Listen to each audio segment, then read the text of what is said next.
Hi, இன்றைக்கி ஒரு சூப்பரான லாங் வீடியோ தாங்க பார்க்க போகிறோம். நம்ம அன்னை ஆயில்ஸோட டெய்லி ரொட்டீன் ஒர்க்ஸு தான். காலையில் கடைக்கு வந்தோன்னே இதுதாங்க என்னோடய ஃபஸ்ட்டு வேலை. மிஷின்லாம் துடைச்சிட்டு கடையெல்லாம் கூட்டி விட்டுட்டு தான் அடுத்த வேலை செய்யணும். ஏன்னா நம்ம மாவு அரைக்கிறோம், கோதுமை அரைக்கிறோம், மிளகாத்தூள் இது எல்லாமே அரைக்கிறனால கடை காலையில் வந்தோன்னே இப்படி தான் இருக்கும். எடுத்தோன்னே ஃபஸ்ட்டு துணியெல்லாம் எடுத்து மிஷினில் டஸ்ட் அடிச்சு விட்டுட்டு கடையெல்லாம் கூட்டி விட்டுட்டு அப்புறம் சாமி கும்பிட்டு அடுத்த வேலையை பார்க்க வேண்டியது தான். இதுக்கே 1/2 மணி நேரம் ஆயிரும். இன்றைக்கி கடலை நாட்டில் இருந்தால் கொஞ்சம் நேரமாக கடைக்கு வந்தேன். ஆனால் ஒரு கஸ்டமர் அவன் தேங்காய் கொண்டு வந்திருந்தாங்க கூலிக்கு ஆட்டி கொடுக்க சொல்லி. சரி ஃபஸ்ட்டு அவங்களது போட்டுடலான்னு தேங்காய் எண்ணெய் தான் போட்டிருக்கேன், ஓடிட்டுருக்கு. இது ஒரு 1/2 மணி நேரத்துலேருந்து 3/4 மணி நேரத்தில் முடிஞ்சிடும். அவ்வளோதான், அவங்களுக்கு எடுத்து கொடுத்தாச்சு. ஒரு 10 கிலோ போட்டோம்.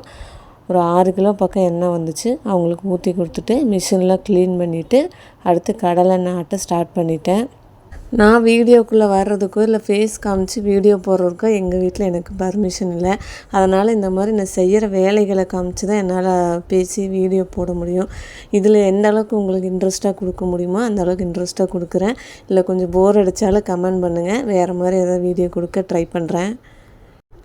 கடலெண்ணெய் போட்டாச்சு. போட்டுட்டு ஒரு 2 செக்கு ஆட்டி எல்லாம் எடுத்துகிட்டு மிஷினில் க்ளீன் பண்ணியாச்சு. இதுக்கே மணி ஒரு 2 மணி போல் ஆயிடுச்சு. அவ்வளோதான், வீட்டுக்கு போயிட்டு சாப்பிட்டு 3-3:30க்கெல்லாம் போய் பசங்களை ஸ்கூலில் போய் கூட்டிகிட்டு வரணும். கூட்டிகிட்டு வந்து விட்டுட்டு 4 மணி போல் மிளகாயெல்லாம் காலையில் காய போட்டு வச்சுருந்தேன். நல்லா முறுமுறுன்னு காஞ்சிருச்சு. இப்போ மிளகாத்தூள் ஒரு 2 கிலோ அரைக்கணும், அதுக்காக அரைச்சிட்ருக்கேன். நல்லா ஒரு 2 தடவை போட்டு நல்லா ஃபைன் பவுட்ரு அரைச்சிட்டு நியூஸ் பேப்பரில் கொட்டி காய வச்சுருக்கேன். சூடாக இருக்கும், அது ஆறுனதுக்கப்புறம் பேக் பண்ணணும். ஆற வச்சுட்டு வீட்டுக்கு வந்தேன். உளுந்தங்கஞ்சி மாவு ரெடி பண்ணணும். உளுந்தங்கஞ்சி மாவும் மிளகாத்தூளும் நல்லா ஃபாஸ்ட் மூவிங்கில் இருக்குது. இங்கே கடையில் சேல் ஆகுறது இங்கே பக்கத்தில் தெரிஞ்சவங்கெல்லாம் ஃபஸ்ட் டைம் வாங்கி யூஸ் பண்ணி பார்த்துட்டு இப்போ நல்லா இருக்குன்னு ரெகுலராக வாங்க ஆரம்பிச்சிட்டாங்க. அப்படியே கட் பண்ண இந்த வீடியோ அடுத்த நாள் எடுத்துகிட்ருக்கேங்க. காலையில் கடைக்கு வந்தாச்சு. நேற்று நைட்டே மிளகாத்தூளும் உளுந்தங்கஞ்சி மாவும் ரெடி பண்ணி வச்சுருந்தேன். பேக் பண்ணுறதுக்கு டைம் இல்லை, அப்படியே மூடி வச்சுட்டு இப்போ வீட்டுக்கு போயிட்டேன். இன்றைக்கி தான் பேக் பண்ணணும். அது மட்டும் இல்லாமல் நாட்டு சக்கரையும் லோடு வந்திருக்கு, அதையும் பேக் பண்ணி இது வந்து 30 கிலோ மூட்டை. காலையில் கடைக்கு வந்ததுலேருந்து இன்றைக்கி ஒரே பேக்கிங் வேலை தான். ஃபஸ்ட்டு நாட்டு சக்கரை பேக் பண்ணி முடிச்சுட்டு மிளகாத்தூள் பேக் பண்ண ஆரம்பிச்சிட்டேன். இது வந்து 1/4 கிலோ 1/2 கிலோ 100 கிராம் பேக்கெட்டு இந்த மாதிரி அளவுகளில் தான் பேக் பண்ணுவோம்.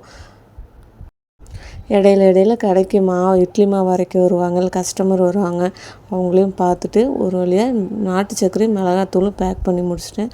இனி அடுத்தது உளுந்தங்கஞ்சி மாவும் பேக் பண்ணணும். நம்மளுடைய ப்ராடக்ட்ஸ் எல்லாமே எந்தவித கலர்ஸோ கெமிக்கல்ஸோ ப்ரிசர்வேட்டிவ்ஸோ இல்லாமல் சுத்தமான முறையில் ரெடி பண்ணி கொடுத்துட்ருக்கோம். ஆர்டர் வந்ததுக்கப்புறம் தாங்க ஃப்ரெஷ் பேட்சாக ரெடி பண்ண ஆரம்பிப்போம். மசாலா ஐட்டம்ஸு இல்லை சத்து மாவு எதுவாக இருந்தாலும். அதனால் நீங்கள் தாராளமாக ஒரு 3 மாதம் வரைக்கும் வச்சு யூஸ் பண்ணலாம். நம்ம ப்ராடக்ட்ஸ் தேவைப்படுறவங்க ஸ்க்ரீனில் தெரிகிற வாட்ஸ்அப் நம்பரை காண்டாக்ட் பண்ணுங்கள். நம்ம ப்ராடக்ட்ஸ்க்கு நேம் போட்டு ஸ்டிக்கர்லாம் ரெடி பண்ண கொடுத்துருக்கு. கூடிய சீக்கிரம் இந்த வாரத்தில் வந்துடும்.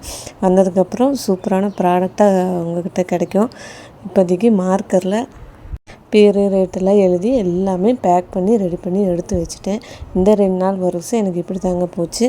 நம்ம வீடியோ பிடிச்சிருந்தா கண்டிப்பாக லைக் பண்ணுங்கள்.